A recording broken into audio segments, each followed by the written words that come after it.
Gempa megatrust yang terkenal sebagai gempa terbesar di bumi berpotensi terjadi di Indonesia. Kita akan ungkap temuan bahwa ada potensi bencana besar yang akan menghantam Indonesia. Megatrust ini memiliki potensi menimbulkan tsunami yang karena ada pergerakan besar.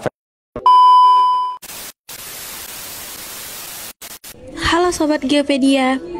Seperti yang kita lihat pada berita-berita sebelumnya, fenomena megatrust menjadi perbincangan hangat, bahkan membuat masyarakat Indonesia khawatir. Apa sih megatrust itu? Dan kenapa Indonesia sangat berisiko terjadinya megatrust?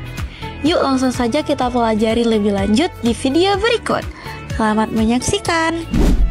Seperti yang kita tahu, Indonesia berada pada titik pertemuan 3 lempeng tektonik besar, yaitu lempeng Indo-Australia, lempeng Eurasia, dan lempeng Pasifik. Ketiga lempeng besar tersebut merupakan 3 lempeng utama dunia dan sangat aktif.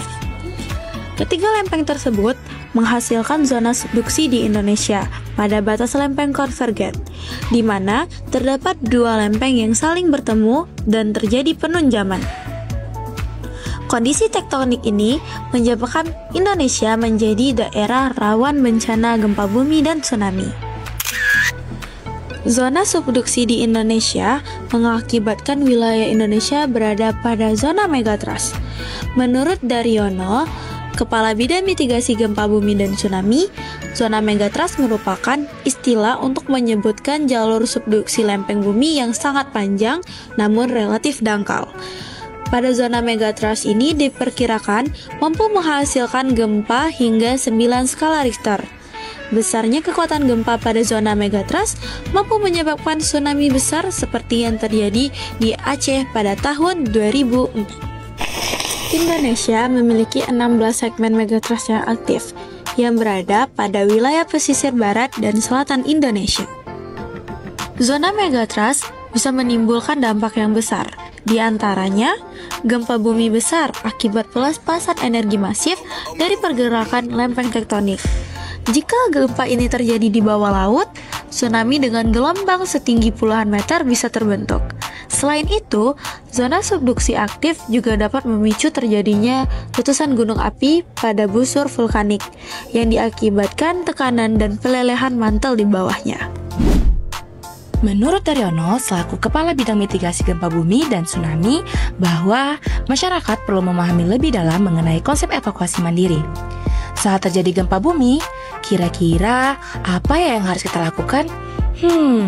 Nah, Minpet akan kasih tahu Sobat Geopedia mengenai mitigasi bencana gempa bumi.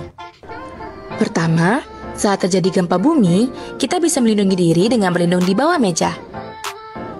Kedua, jika ingin keluar dari rumah atau sekolah, kita harus mengikuti jalur evakuasi yang telah ditentukan dan gunakan tangga darurat.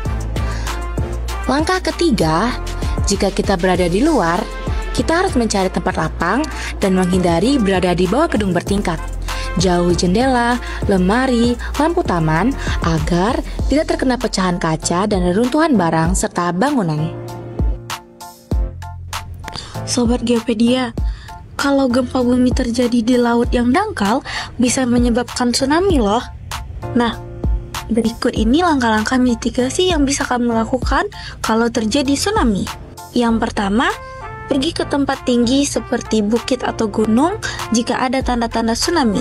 Yang kedua, jika kamu berada di kapal, segera arahkan ke tengah laut. Hindari mendekati garis pantai. Yang ketiga, pasang sistem peringatan dini pada daerah rawan untuk memberikan informasi yang cepat. Yang keempat, bangun infrastruktur mitigasi seperti shelter evakuasi, tembok penahan gelombang, dan tanam mangrove untuk mengurangi dampak dari tsunami.